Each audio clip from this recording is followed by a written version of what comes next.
Hey, everybody, welcome back to the Three Star Podcast. We are here tonight to discuss night one of NXT Takeover Stand and Deliver. I thought this was a really good show. I don't know about the rest of the panel, but let's get into each match here. None of us really watched the pre-show match, but we'll go ahead and, just for completion's sake, we'll tell you the winner of the match. Zoe Stark and Tony Storm wrestled each other, and Zoe Stark cradled Tony Storm up for the pin. Any thoughts on this, or just kind of want to move on to the main show? Just go and do the main show. I mean, I didn't see either one of them. I'm just upset Tony lost. I like her. Yeah, part of me doesn't understand why Tony lost, but I don't know.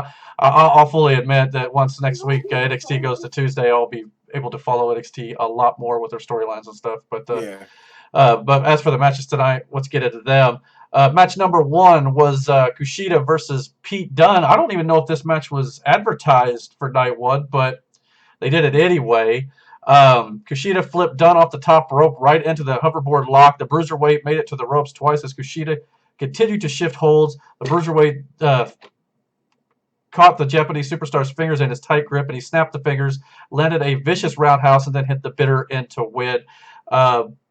To me, it was basically every Pete Dunne match you've ever seen, really. Maybe turned up a little bit due to the Takeover event, but what did you guys think? I mean, it was good, but yeah, there's, he has a stick and he sticks to it. Yeah, it seems like he needs to show him how to use a tanning booth. Wow, he just went right there on him. All right, cool. I mean, yeah. He's British. Shoulder was yellow. That seems to be that seems to be a thing about a lot of professional wrestlers lately with their spray tans, and I mean it's been a thing for a while. We're about to talk about that whole EC3 situation. Oh my gosh, EC3 at the Ring of Honor anniversary. Oh my, boy. Yeah, that was a sight to not want to see again, but to put it mildly. Yeah, so I mean, it was an okay opener, I thought, but I don't know if I'd put it on par with the rest of the show. Yeah, it was good for like I said, it wasn't terrible, but it's opening match. Yeah, it's your standard Pete Dunne, ligament damage, whatever you want to call it. Yep. All right, the second match of the night was the Gauntlet Eliminator to earn an NXT North American Championship match tomorrow night at night 2 against Johnny Gargano. Isaiah Swerve Scott, Leon Ruff, Cameron Grimes, Dexter Lumis, LA Knight, Bronson Reed. I think that was all of them. Did I miss anybody? Yeah, that's all of them. Okay. Right. Yeah, I mean, I mean, I don't know what else you could really say. There's just a lot of back and forth in this, and I thought they did an interesting job of setting up LA Knight feud with I thought he Dexter was Lumis. Who, LA Knight? Yeah. No, Dexter Lumis. Yeah, I thought Dexter Lumis would too. Believe it or not, I honestly initially thought Bronson Reed would win, but I was like, maybe not. And I kind of regret that, not sticking with it now. But, I don't know. What did you guys think? What's it? Leon Ruff? As far as watching it, I jumped in the middle of this one, and Bronson Reed's a big boy. Yeah. Leon Ruff is a small man, but part of his whole deal is he's the underdog in the situation. So but he was getting tossed around, man. But I mean, I honestly thought that Dexter Lumis was going to win this match because he had him and who was it? One of the guys in the group of the Way with Gargano, they already had a storyline going, so I assumed that it would just carry over and he'd be the one to challenge Gargano. But kidnapped Austin Theory. India Hartwell has a crush on him, and yeah, he hates Gargano. So there's that. And now it's going to go in the direction of LA Knight, more than likely feuding with Dexter Lumis, Lumix, whatever the fuck his name is. Lumis. Yeah. Like the guy from Halloween. You like those movies. You got a fucking crazy Hannibal Lecter Jr. You got fucking Hillbilly $1 Million Man. You got Cheeseburger Eddie Jr. and Leon Ruff, and you've got fucking. It looks like Kofi Kingston and Little Nas X had a kid for Swerve. Then you got Fat Samoan. Yeah, of a lineup. Don't forget Cocky White Guy, LA Knight. Fucking terrible. Wow. What do you think of the match though itself? I mean, don't want to catch you guys off guard. It was shit. How do you go from that fucking dude getting the Bronson, whatever the fuck his name is, getting his ass handed to him on the ground, damn near looks like he's in tears, to fucking hop up, scramble to that top rope, and fucking man, fuck that dude. Psychology is out the window. Fucking terrible. Well, I think the biggest reason they allowed Bronson Reed to win That's my opinion. It feels like they're kind of maybe doing the same thing they did with Walter and Ciampa, the size thing, Reed versus Gargano. Yeah. Storyline notwithstanding, I mean, just from a pure match standpoint. I get that, but to me, I mean, I'm not at Tony's level of opinion. I thought it was a good match for what I saw. But I do kind of agree. Like, I don't understand, like, how am I supposed to get invested in any kind of, like, underdog story with Isaiah and Bronson doing what they did towards the end, and then Bronson just gets right back up, full of energy. I don't get it, but whatever. But as far as, like, the David Goliath thing, it's, to me, lazy booking again, because it's been done before. It's just like, oh, let's have this big guy go against the small guy, and everyone will cheer for the small guy. It's a tale as old as time. But nobody cheered for the small guy because the small guy's a dick. They were cheering for. And he sucks. Gargano's fucking horrible. It's an easy feed for Gargano. He's not going to do any long-term feuding with this Bronson dude. He's going to get beat tomorrow. And Gargano's going to... Oh, keep going. I didn't hear you, Damon. But... Oh, sorry. I just said, I mean, yeah. Oh, I mean, yeah. The feud's not going to last long. Do you think... more than likely, Austin Theory is going to turn heel or turn face, and he's going to be the one to take the title off of Gargano. He's going to break away from the way, and that's what I think will eventually happen. Well, did you just say you thought Rhea would beat Gargano tomorrow? That's what I think is going to happen. I think. I didn't hear you, Eric. Oh, I just said, did you just say that you thought Bronson Reed would beat Gargano tomorrow? If that's the case, he would. Bronson Reed's going to lose. It's an easy win for Gargano. He's going to lose. He's not going to. He has no chance in hell. Because it's going to make Gargano look really strong if he beats Reed going into that theory going into the theory feud that Tony's saying they're going to do. It's going to make Gargano that's just a even bigger thing. Yeah. Be wrong, but that's how I feel it's going to go down. I mean, that would be the logical decision to go if they're going to go keep the belt on Gargano, but... I'd be very interested to see how Gargano pulls that off. I don't think he's going to. Yeah, I'm starting yeah. I don't think he will either, just because it seems like they're real big on Bronson from everything I've heard. But yeah, I'm starting to sway with Brandon on this. I kind of wonder if maybe Bronson Reed does win that, but I mean, I don't know. But then if Reed wins, then where does Johnny go? Yeah, what's he doing? Johnny can go anywhere. It doesn't really matter. Yeah, I mean, Johnny lock him anywhere. Yeah, he don't need the title necessarily.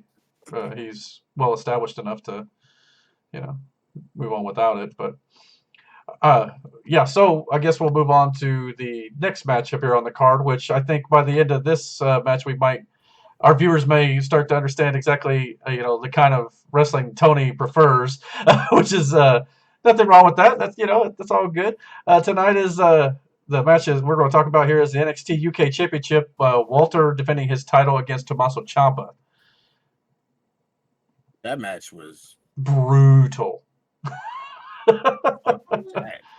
Like, it put me in pain watching. For real, like he booted Ciampa, no hands, nothing, just kicked him in the face at least 3 times, and then the chops himself. That made me flinch. But Ciampa gave just as much as he was taking. Oh yeah, he laid it in on Walter though. Yeah, it was a very physical and hard hitting match. My thing, the 2 things that I put in the group chat, it was the suplex into the clothesline. Yeah, look, just ugh. And then after, I think it was after the pin attempt, or a pin attempt, he gets up, puts Ciampa's head between his feet, and just does the twist. Oh, the neck twist, yeah. That, knowing Ciampa's history with neck issues, that just like... That's how he finished it. The end of the match was that fucking nasty ass, almost like a brain buster suplex, and then he got up and ran right into that chop that looked like it hit him in the throat. Yeah, but it was on the chest, and that's how he pinned him. 1, 2, 3. It was a fucking perfect story from beginning to end, dude. This whole feud had everything. I mean, Brandon, you're a family man. The whole thing about with the necklace and what it meant to him because his daughter gave it to him when he was going in for surgery, and then they held him, and Walter ripped that off of him and disrespected the shit out of him. Yep. So there, he had a reason to go into this feud. He had fuel. He had fire, determination. And then in the match, he actually did something that they never do anymore. He picked the body part, worked it over, stayed on it, and the right hand of Walter. Yeah. And you can see Walter selling the shit out of it the entire match, which was kudos to him. This match told a story beginning to end. This is as close to as perfect of a wrestling match as you're going to get. Yeah, you honestly believed that Ciampa was going to beat him once or twice. You believed it. Walter was like, nah, not today, son. And when he stopped him, It wasn't just like, oh, no, slow down. No, he stopped him, and he put an end to that shit. Like, the chop on the table, though. When you split it in half? I was like, no, thank you. Yeah. Had that connected... Oh, he'd have been, picking up his chest like in pieces. More that he missed, but I was like, dude, because he went for it. Mm-hmm. Most people would have pulled back, especially on the table. Yeah, he went for it, dude. I was like, no, thank you. And you see his chest, like Walter's chest, it was like dark red, and then Ciampa's was. I was like, nah, y'all. Walter put him over. He sold his ass off for him. Fucking took everything, and he made Ciampa look like a fucking beast. And Ciampa from underneath the whole time. Yeah, that's what I was about to say. So yeah, and that move. Call me what you want, but from the second rope, was it? Is that? Like that exploder suplex? No. That Ciampa gave Walter from the second rope. That white noise, but that's what it's called. You know what I'm talking about. Yeah. Oh, yeah. Dude, he landed. Well, he landed square on his hip. Miranda was like, I'm pretty sure if it's the right one you're talking about, I'm pretty sure I said in the group chat, fuck that. That had to suck ass. Yeah. I was afraid Ciampa was straight on his. I was like, no. I was like, ooh. I was afraid Ciampa was going to drop him. They beat the holy hell out of each other. And that reminded me of Joe and Kenta. Yeah. But as Tony said earlier, this was a fight. This wasn't a wrestling match. It was a fight. As much shit as the Imperium, put Ciampa through leading up to this whole thing. This wasn't a match for Ciampa. You could tell that from the time he got to the ring. Even when Walter comes out, he's just sitting in the corner, and you could just see him looking at him like, "I'm going to kill you." Like this wasn't about personal. A title. It wasn't about it was about a fight. You're right. It was personal fight. And from when the bell rung and they went, it was swinging. There was you didn't really see wrestling moves per se, because that's not what it was. It was literally a fight. And I just love the way that it affected Walter too. I mean, you seen he tried to go for the Boston Crab, but he ended up doing a single leg crab because he was selling his hand so much. It just everything that is wrestling at its core, and that's what I love. And I feel like Ciampa grabs his hand and just starts karate twisting and biting and just everything. Like, and then when he kicked his hand like 15 times. Yeah. Mm-hmm. That's the thing about Ciampa that I've always loved is his in-ring psychology. Yeah. Yeah, he's always Ciampa's in my opinion, the best they've got in NXT right now when it comes to that. Mm-hmm. I mean, when they first start the match, it shows like the stat list. They listed a fucking as an intangible, psychotic. I mean, he lives to that as a character, fucking lives up to it. Fuck John Moxley. And then fucking Walter. Ciampa's the fucking nutcase. I believe he was a lawyer at one point in a segment. Can you believe that shit? It was like 05 or something. Papers too. I can't. Was it Cena? Was it Masters? Or was he working for Masters? I can't remember. He served papers to somebody, and I was like, yeah. But you don't see that. He loses a case. No, you don't see that kind of stuff. But Walter's another one that's dude, he is amazing. Even before he came to NXT, he was just like the big talk over there in Europe when he was wrestling in Germany. And everyone was like super excited when he got here. And now he's like, what, 730 plus days as it's 2 years and 2 days, and no one has had a run like that since the 80s. They said, and that is insane. I want to say that. Oh, go ahead. They said either the 80s. I think it was the 80s, but it might have been 90s. But I think he said the 80s. It was the 80s. 80s, yeah. But yeah, I mean, he's going for the Bruno run. That's what to do with him. And he is, to me, credible enough to fucking do it. Absolutely. Do they have Pete Dunne also had like one of the longest fucking reigns. Do they even have took the belt off of Pete Dunne? Well, yeah, Walter. Dude, it's brutal too. He was great. Do they even have anybody in NXT UK who could challenge him at this point? I mean, they tried Tyler Bate, but he's beat every credible guy on that roster. Yeah, he's gonna start running through USA NXT, in my opinion. Now he's gonna have to. And don't get me wrong, I'll be glad to see him in the USA. It's not like there ain't some top names over in the UK because there are, but like he destroyed all of them. Did you imagine Karrion Kross versus him? A US title versus NXT or UK title? Oh, yeah, he might get it. I mean, I think it hasn't even had a match with the Balor yet. No, I thought they did. Yeah, did they? last year maybe. I'm gonna have to look that up. We'll have to fact check that. Yeah, we're gonna have to look that up. But who wasn't it also when they had that big Survivor Series with like Raw, SmackDown, and NXT? He fucking. I think he got. And then they fucked him on that though. Yeah, they pinned him first? Yeah. I don't know. I couldn't believe that. He didn't last long. I know that. Yeah. I was like, that's main roster booking for you. Well, that's because they were shitting on NXT that night too. So yeah, they kind of were. I think. Well, all I'll say is we'll come back to this match. Let's move to the next one because we'll spend. All I'll say is we thought this could be a match of the week, let alone the night, and it did not disappoint. Said the year. It could be so far. Yeah, it's very early, but it's early. But come on now, that was a. And as much crap that we sometimes give Tony for liking the old school style wrestling, which we all enjoy, we're all in agreement on that. We do, but Tony's not wrong. It was very well done. This was crazy. There are other styles that are just as entertaining to most of us. I know Tony likes this one more than most, but he's definitely not wrong. So all right, so we'll move on to the NXT Tag Team Championships is up next. MSK versus Grizzled Young Veterans versus Legado del Fantasma. I'm not going to lie. I don't know much about any of these guys because, like I said, I'm a little behind on some of the NXT stuff. But these guys were giving me like Edge and Christian, Hardy Boys, and Dudley Boy vibes in this match. The Grizzled Young Vets were from the UK. And I do believe, were they the first? No, I might be wrong. But I believe they were the first tag UK. The UK tag. Yeah, in the UK. I want to say you're right. And they were great. I loved them there. So when they showed up on NXT, what's up, baby? Good night. Love you. Sorry. Oh, you're fine. So I was excited to see them. Now I didn't know about the other two teams. I had no idea who they were until the Dusty tournament, and I only caught like every once in a while. And then when they did the finals, was it a Takeover?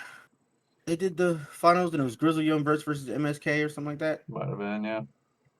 Anyway, and that was the first time I actually seen MSK. So yeah, in a sense, I guess the Hardy Boys, but they had like they gave them the same treatment that AEW gave their what was the two young guys they got now? Where they Private Party? No. To be more specific. I don't know. There's a bunch of them. Newer ones now. I can't remember their Top Flight or something. Yes, is that Top Flight. That was the first one I think of. And so they kind of gave them the same like video packages and stuff like that. You got the same introduction to those guys and they were coming from somewhere else to here. I can't remember where. But their match with the Grizzly Young Vets, I enjoyed that match. Now, El Phantasmo and I have no idea who those two were. You do? All I'll say is during this match, regardless. Hold on. Oh, okay. Joaquin Wilde. Bullshit. Know who that is, motherfucker? We've been in the same building as him. That's what I'm saying. That's who that was. I was gonna say, I know you know who he is. Shima Zion first. No fucking way. Wow. Huh. All right, my bad. That dude was DJ's TNA, and from back went through the same camp that Sterling James Keenan, aka Corey Graves, went through IWC in Pittsburgh. We know who he is. He was. That's crazy. I didn't even see it. I didn't recognize him. I didn't either. But I'll say this though: there was a spot in this match where they. I mean, there's lots of spots in this match, clearly. But there was a spot in this match where these two guys you're just talking about. What was their name again? Legado del Fantasma. They hit a double West Coast pop, and I ain't gonna lie, I kind of popped for that. I thought that was pretty cool. Listen, here's the thing. I understand where Tony's coming from because I said it the other day too. A lot of wrestling now is nothing but a bunch of spot fests. Yeah, it can be. Especially in tag matches. For whatever reason. 6-mans too. Yes. For sure. Because at this point, everybody wants to get their shit in. Mm-hmm. Do you pop for certain things? Yeah, because certain things are, I mean, regardless, it requires a lot of athletic ability to do a lot of the shit that they do. The downside is there's no story in that whatsoever. No. It's move, pin. You know what I'm saying? All young vets, you don't get that because they don't do that spot monkey shit like that. They're more of your traditional tag team, but that gets lost in the spot here, the jump here. You know what I'm saying? Like, yeah, I'll push back a little bit on that though, because there are times where you could do the spot stuff, and if you could tell the story in the ring as you're doing the spots around that, it can still be done. But yeah, there are times where they just go spot, and they don't. It's harder to do when there's 3 teams in the ring. Right. Yeah. There's a lot going on, and you have to make the time to do it. But yeah, it can get lost in the shuffle. I'm not going to disagree with that. So if you didn't know the story going into this, which was, MSK being that Cinderella story, they came from, nothing, and then they were cut off by the Grizzly Young Vets. Then they eventually won the Dusty tournament, but the Grizzly Young Vets has always been right behind them the whole time. Mm-hmm. And so now they're here, and it's the Grizzly Young Vets are just whooping everybody's ass. Like they were for a large point of this match, and somehow MSK still pulled it out at the end. Yeah, and to be honest, everybody says I shit on this kind of wrestling. I'm sorry, Eric. Good, man. I'll let you finish. Oh, you're fine. I was just going to say that I thought, to me, in this match, the Grizzled Young Vets were the most impressive based on what they were doing. But nothing against MSK. I mean, they're probably very deserving of the titles. I just don't know enough about them to make a good judgment. So, sorry. Go ahead, Tony. I didn't mean to cut you off. You're fine. I was just going to say, everybody says I shit on this stuff, and I guess, yeah, I do shit on it. But, I mean, don't get me wrong. At the same time, like Brandon said, if I see something cool, I'm like, yeah, that's cool. But it's not. It's Circus Soleil. It's a Las Vegas show. It's a dance recital. It's not wrestling. That's just, you want to see tag team wrestling? Go watch the Bulldogs. Go watch the Hart Foundation. Go watch Dean and Eddie or Dean and Benoit. They did high flying shit in those too. I don't know. Like I said, maybe it's just because I'm getting older, and I don't know. Everybody's got different tastes, man. I love the Irish Airborne. We love the Irish Airborne. I pop for, but still, it just at times, and like I said, I say the same thing. I love the high flying aspect of a lot of things because, again, it takes a lot of athletic ability. Absolutely. Shit. And when it happens, timing, pull it off right, and it's great. But when you constantly do it, like it is just this thing where it's just like, all right, it loses its appeal. Yeah, like I've seen it. It's been done. I guess the biggest thing for me is like when, for a dive, for example, when you're sitting there for like 5 minutes, like that does look a little bad. Just telegraph the shit out of it. A little more fluid. Mm-hmm. I will say though that Doomsday device. Everyone knows wrestling is fake already, or whatever the case may be. Try not to fucking. Try not to shut up. I don't know. Yeah. Anyways, I'll shut up about it. You're not wrong because especially when like you got like a big dive off the top rope and you got say 6 guys underneath them, Guys waiting to standing catch there waiting them. for it to happen. It's like, okay, at least don't And then show some it. of them not even get hit. Yeah, Like that's the worst of it. You'll see them like on the very outside of that group, not even come close to the impact from the one that's doing the jumping and still fall over like they got just absolutely annihilated. Yeah, it's not like that right there is what drives me up a lot. You know, there's Just a group of seeing people, shit like that. Somebody what about poor Ray dies. Phoenix? Yeah. What about him? And he did that. He went to do that springboard, and no one fucking caught him. And he just—that's what. Yeah. Well, here's the thing: when you have a big spot, I don't know. When you have a big spot like that, right? And then there's a group of guys who are supposed to catch you, you're supposed to get hit or whatever. The setup time for that is a little long. But so you have now 5 guys on the outside of the ring just kind of milling about, throwing little shallow punches here or holding somebody up here. And then they all do the They're same kind of thing. looking like this to see what's look going on. like, yeah. And it's like, yo. Well, I mean, I think if if in these matches you slow down at times and inject that psychology we're talking about more, these matches would be. They would cater to more than just the people in the audience going, ooh, look, that's wow. Yeah. It would cater more to the hardcore fans of like, hey, it's got a deeper story to it. It's got deeper meaning. And, it just makes more sense. But so I totally agree with that. So, but I don't know if we did mention MSK1. So, okay. I guess we'll move on. Before we start the next one. Yeah, go ahead. Brandon, you are correct on the Grizzled Young Vets. They beat Mustache Mountain at Takeover Blackpool. Okay, and here's the thing.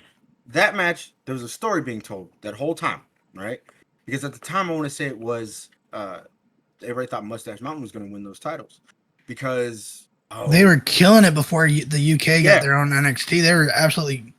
And so you assume fantastic. Those two were going to win those two were going to win those titles. And the Grizzly Young Vets was a team that was kind of just cobbled together by 2 guys, and they won the whole damn thing. You know what I mean? And it was cool to see that happen. So now you have, like, when you have these, high-flying teams, you need a team like the Grizzly Young Vets. They're supposed to be there to slow all that flippy shit down. Yeah, it's much akin to, like, the Revival or... Yes. Stuff like that. They try to bring back that old style, like... Anderson and like a bruiser type, yeah, like that old brainbusters. Yeah, that's what Tully and Anderson. Yeah. Like I said though, but that Doomsday device though, from where was he standing on the stairs? And no boy jumped. That just came out of nowhere. You didn't know he was coming from, but it was like that sucked ass. Yeah, he ate all that. All right. Yeah. Cool. All right, so we'll definitely move on now to the main event of the evening. NXT Women's Championship. Io Shirai defending her title against Raquel Gonzalez. What are your? I will say I did not see that one ending the way it did. Did not expect Gonzalez to win that. Well, I was trying to remember. Like I said, it's been a while since I've kept up with the storyline part of it as much. When did Raquel debut? It wasn't too long back, right? Was that a pay-per-view? Because she helped. She ran into a guy win. Yeah, that's right. Was it the steel cage match, maybe? No, that's when she put that chick through a table. Okay. I can't remember the pay-per-view. I just remember when she came in. But she was I think she was in either the first or the second Mae Young Classic. Okay. That little tournament. Okay. She didn't win, did she? I didn't think she did. No. No. You had Kairi Sane and Toni Storm win those, and they haven't held one since. All I know is there was a spot in this match where Io Shirai jumps off the skull on the ramp. Was dope. And I'll say this, the camera angle, the way they shot it straight down, made it look like she dropped 30, 50 feet. Yeah, I mean, it just kept going and going. It looked like a Looney Tunes cartoon, but watching her knee hit that steel guard. Yo, man. I was like, tap out, son. Yeah. So I mean, could have wrote me off for a week after that. I'm like, I'm not doing shit. It's a wrap. I got bad knees as is. I don't need that kind of stuff. But they went all out in this one. Oh yeah. Yeah. Raquel got Gonzalez. AEW's Exploding Ring delivered to their place. It must have been a mix-up. Looked a lot better. I don't know if we'd said who won the match, but Raquel Gonzalez defeated Io Shirai. I'm gonna be whooping their ass every chance I get until they get better. I want them to succeed. I do. The good thing is, I really do. We'll have a little bit of tug and pull here because I'll kind of push back a little bit. And, you can push back a little bit. I'm telling you. Well, yeah, Hold up now. I'll push back. You'll push back. Yeah. Not to put a little personal out there, but it's been a minute for one of y'all. That's all I'm saying. Hey, now let's not get into that. Now. But hey. But moving on. But yeah, this bitch right now. But yeah, it should make for a good debate going forward, though. That's for sure. All right. You gotta watch your words around me, bro. Apparently so. All righty then. Dying. All righty. So that was the NXT.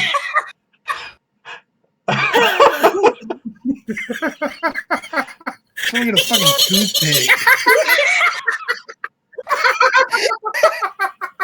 Yo, we're gonna edit this out. We're gonna edit all this. This is all. We got Tony's laughing this. The Christmas King debut. I'm sorry.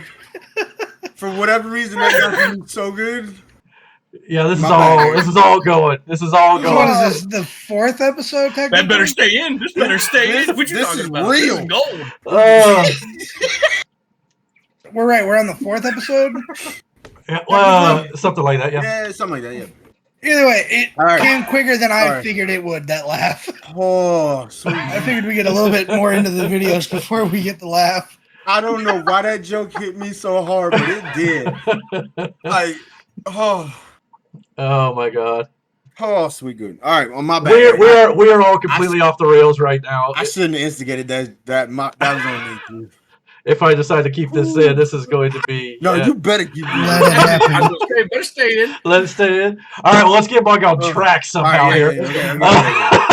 But yes, good debates moving forward. So yeah, that was NXT night one of Stand and Deliver. Anybody got any additional thoughts? You want to talk about the Walter match more?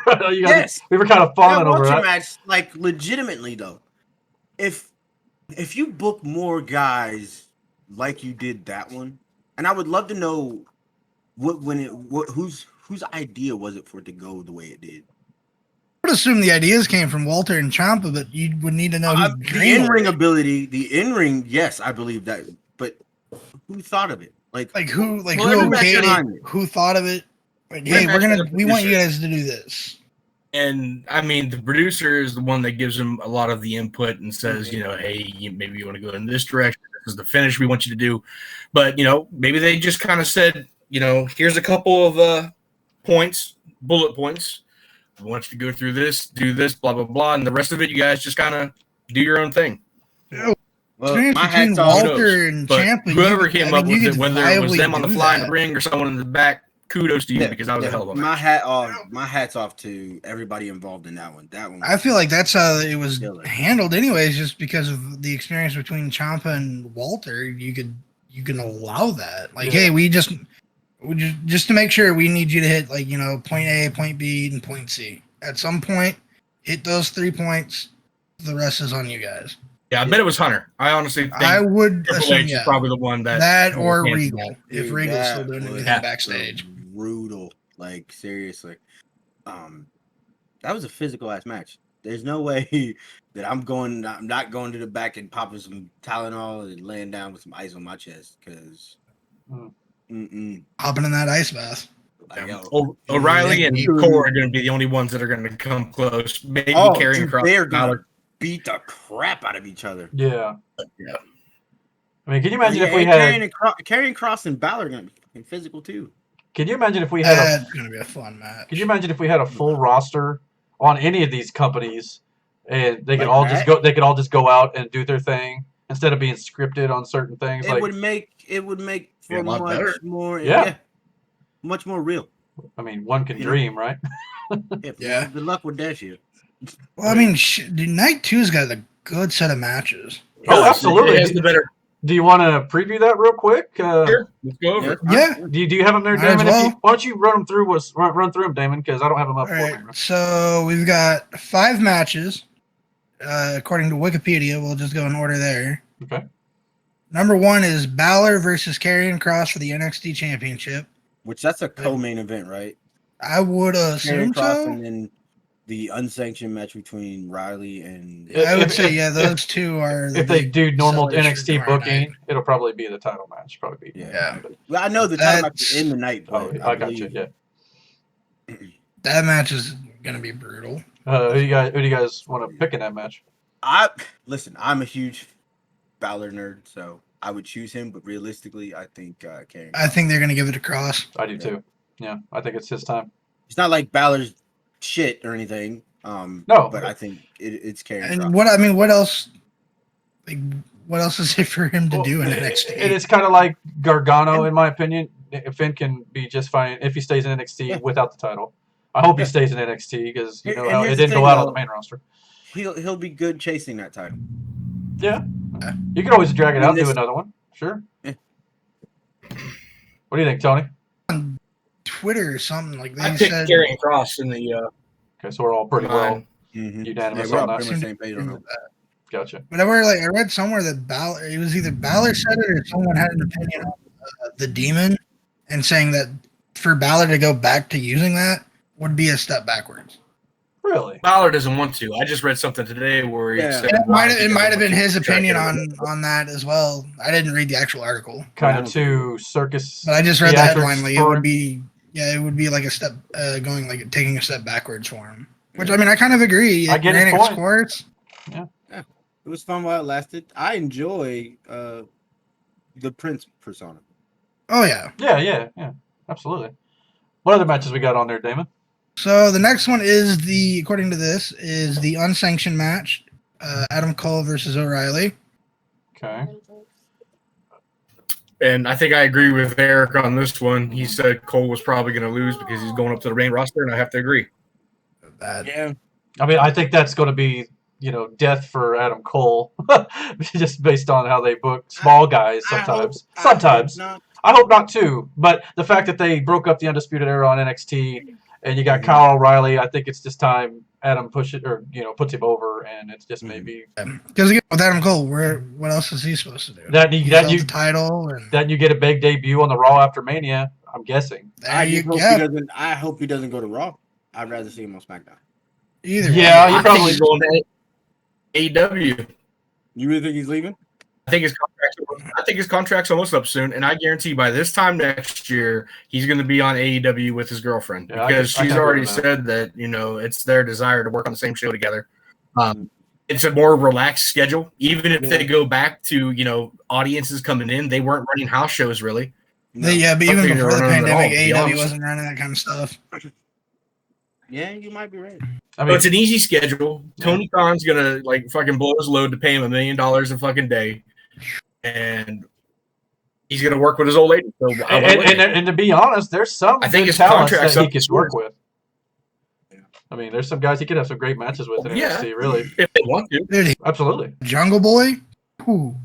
No, I mean, actually, you're right. I mean, I haven't really thought about that yet, but you're right. I mean, they're relatively the same size if you're looking for that kind of match. Yeah, I mean, there's a lot of all the Cole versus Omega. Yeah, Cole versus. I mean, you could do Moxley, you could do whatever. But anyway, what's next on the card tomorrow night? The next match is going to be Tony's favorite match of the night: Gargano versus Bronson Reed for the NXT North American title. I still think Bronson. Tony's like, no, shut up. Yeah, I think was Tony the only one who picked Gargano in this for now. Yeah, okay. No, Damon agreed with him too. Oh, did you? Oh, no, I actually picked LA Knight because my dumbass thought he might have won that. Yeah. Well, tomorrow's match. Yeah. But since he lost, right? Well, yeah. Tomorrow, I am now saying Gargano is going to retain, but I did originally choose LA Knight to win the gauntlet and to beat Gargano.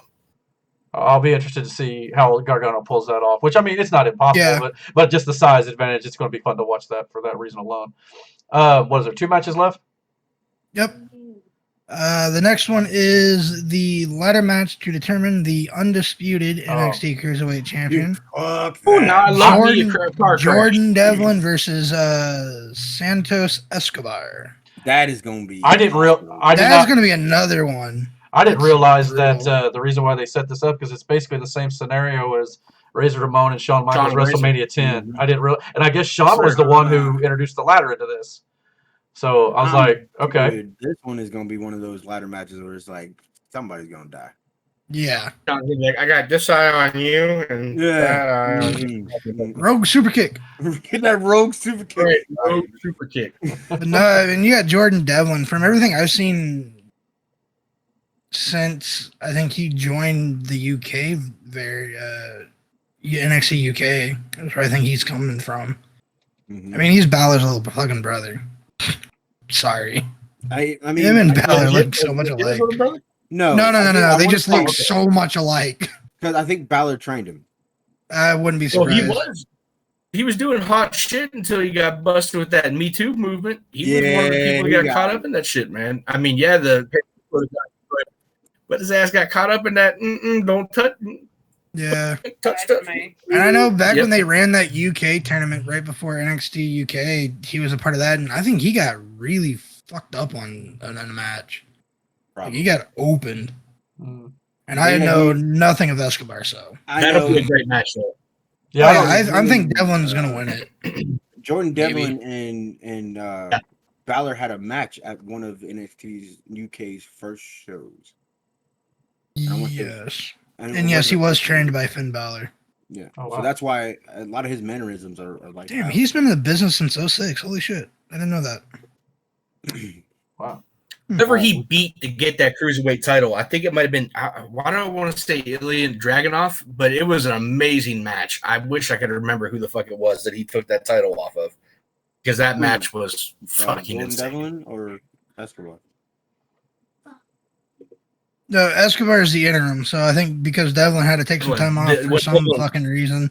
Oh, okay, I got you. They gave it to him. He won I would assume a tournament. No, I'm saying when Devlin won the cruiserweight title, whoever he had that match with, I forget who it is. I do remember it was fucking amazing.